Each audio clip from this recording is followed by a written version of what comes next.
ನಮಸ್ಕಾರ ಸ್ನೇಹಿತರೆಲ್ಲರಿಗೂ. ಇವತ್ತು ನಾನೊಂದು ಅನ್ಸಾಲ್ವ್ಡ್ ಕೇಸ್ ತೋರಿಸ್ತಾ ಇದ್ದೀನಿ.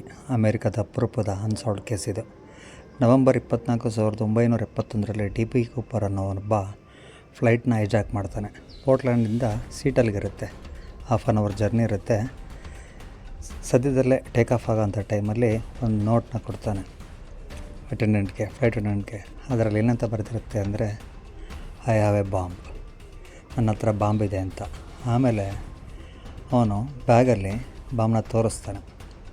ಹಾಗೆ ಬಾಂಬ್ ತೋರಿಸ್ಬಿಟ್ಟು ಅವನು ಡಿಮ್ಯಾಂಡ್ ಮಾಡ್ತಾನೆ, $2,00,000 ಬೇಕು ಕ್ಯಾಶ್, ಹಾಗೆ 4 ಪ್ಯಾರಾಚೂಟ್ ಬೇಕು ಅಂತ. ಹಾಗೆ ಫ್ಲೈಟ್ನ ಸೀಟಲ್ಗೆ ಬಂದು ತಲುಪಿಸಿ ಪ್ಯಾಸೆಂಜರ್ಸ್ ಎಲ್ಲರನ್ನೂ ಇಳಿಸಿ ಮತ್ತು ಕೂಪರು ಅದೇ ದುಡ್ಡನ್ನ $2,00,000 ಮತ್ತು 4 ಪ್ಯಾರಾಚೂಟ್ನ ಇಸ್ಕೊಂಡು ಪೈಲಟಿಗೆ ಆರ್ಡ್ರ್ ಮಾಡ್ತಾನೆ, ಟುವರ್ಡ್ಸ್ ಮೆಕ್ಸಿಕೋ ಹೋಗೋಣ ಅಂತ.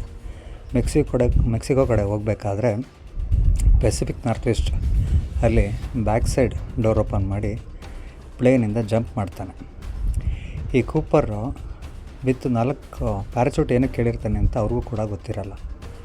ಜಂಪ್ ಆಗಿ ಸುಮಾರು 1000 FBI ಪೊಲೀಸ್ಗಳು ಹುಡುಕಿದ್ರೂ ಸಿಗಲ್ಲ. 6 ವರ್ಷ ಆದ ನಂತರ 1980ಸಲ್ಲಿ ಒಬ್ಬ ಹುಡುಗಂಗೆ ಅದರಲ್ಲಿ ಸ್ವಲ್ಪ ದುಡ್ಡು ಸಿಗುತ್ತೆ. ಅದು ಕನ್ಫರ್ಮ್ ಆಗುತ್ತೆ ಅದು ಕೂಪರ್ಗೆ ಕೊಟ್ಟಿತ್ತು ಅಂತ. ಅಂಟಿಲ್ ಟುಡೇವರೆಗೂ ಕೂಪರ್ ಬದುಕಿದ್ದಾನ ಸತ್ತಿದ್ದಾನ ಅಂತ ಅಮೇರಿಕಾದವ್ರಿಗೆ ಇನ್ನೂ ಕೂಡ ಗೊತ್ತಿಲ್ಲ. 2016ರಲ್ಲಿ ಕೂಪರ್ ಕೇಸ್ನ ಕ್ಲೋಸ್ ಮಾಡ್ತಾರೆ. ಇದ್ರ ಬಗ್ಗೆ ನಿಮ್ಮ ಏನು ಅನಿಸಿಕೆ ಇದೆ ಅದನ್ನು ದಯಮಾಡಿ ತಿಳಿಸಿ.